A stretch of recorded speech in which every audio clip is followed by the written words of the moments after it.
ದಿನಾಂಕ 28 ಮೇ 2026 ಬೆಳಿಗ್ಗೆ 11 ಗಂಟೆಗೆ ನಗರದ ಅಂಬೇಡ್ಕರ್ ವೃತ್ತದಲ್ಲಿ ಸನ್ಮಾನ್ಯ ಡಾ. ಜಿ. ಪರಮೇಶ್ವರ್ ಅವರನ್ನು ರಾಜ್ಯದ ಮುಖ್ಯಮಂತ್ರಿಯನ್ನಾಗಿ ಮಾಡಲು ಛಲವಾದಿ ಮಹಾಸಭಾ ರಾಯಚೂರು ಜಿಲ್ಲಾ ಸಮಿತಿ ವತಿಯಿಂದ ಪ್ರತಿಭಟನೆಯನ್ನು ಹಮ್ಮಿಕೊಂಡಿದ್ದರು.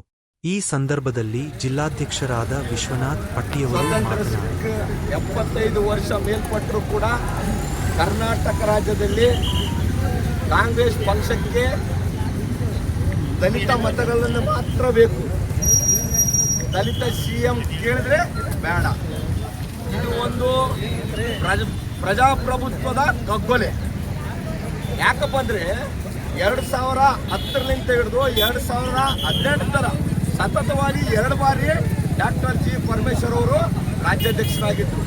ಆಗಿನ ಸಂದರ್ಭದಲ್ಲಿ ಅವರ ಸಮಕ್ಷಮದಲ್ಲಿ ವಿಧಾನಸಭೆ ಚುನಾವಣೆ ನಡೀತದ 122 ಸೀಟ್ಗಳನ್ನು ತಂದಿರತಕ್ಕಂಥ ಕೀರ್ತಿ ಡಾಕ್ಟರ್ ಜಿ. ಪರಮೇಶ್ವರ್ ಬಂದಿದ್ದಾರೆ. 2013ರಲ್ಲಿ ತಮ್ಮ ಅಧ್ಯಕ್ಷತೆಯಲ್ಲಿ ಕರ್ನಾಟಕ ವಿಧಾನಸಭಾ ಚುನಾವಣೆಯಲ್ಲಿ 122 ಸ್ಥಾನಗಳನ್ನು ಪಡೆದು ಭರ್ಜರಿ ಜಯವನ್ನು ತಂದುಕೊಟ್ಟ ಕೀರ್ತಿ ಸನ್ಮಾನ್ಯ ಜಿ. ಪರಮೇಶ್ವರ್ ಅವರಿಗೆ ಸಲ್ಲುತ್ತದೆ ಎಂದು ಹೇಳಿದರು.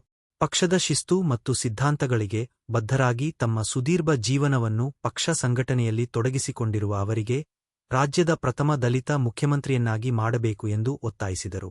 ಈ ಸಂದರ್ಭದಲ್ಲಿ ರಾಜ್ಯ ನಿರ್ದೇಶಕರಾದ ಎನ್. ವಸಂತ, ಗೌರವಾಧ್ಯಕ್ಷರಾದ ಬಿಎ. ದೊಡ್ಡಮನಿ, ಪ್ರಧಾನ ಕಾರ್ಯದರ್ಶಿಗಳಾದ ತಮ್ಮಣ್ಣ, ಬೊಮ್ಮನಾಳ, ಉಪಾಧ್ಯಕ್ಷರಾದ ಬಾಬು, ಪುಷ್ಪರಾಜ್, ಜಂಟಿ ಕಾರ್ಯದರ್ಶಿಗಳಾದ ವಿಜಯಪ್ರಸಾದ್ ಪಿ. ಯಲ್ಲಪ್ಪ ಬಿ. ಕಾರ್ಯದರ್ಶಿ ಪ್ರಕಾಶ್ ಎಸ್. ಸಂಘಟನೆ ಕಾರ್ಯದರ್ಶಿ ಶಿವಕುಮಾರ ಹನುಮಾಪುರ, ಶರಣಪ್ಪ ನಂದಿಹಾಳ, ನಿರುಪಾದಿ, ಸಾಸುಲಮಾರಿ, ಜಿಲ್ಲಾ ಖಜಾಂಚಿ ಚಿನ್ನರಾಯಡು ಹಾಗೂ ಮಹಾಸಭಾದ ಕಾರ್ಯಕಾರಿ ಸಮಿತಿ ಸದಸ್ಯರುಗಳು ಪ್ರತಿಭಟನೆಯಲ್ಲಿ ಭಾಗವಹಿಸಿದ್ದರು.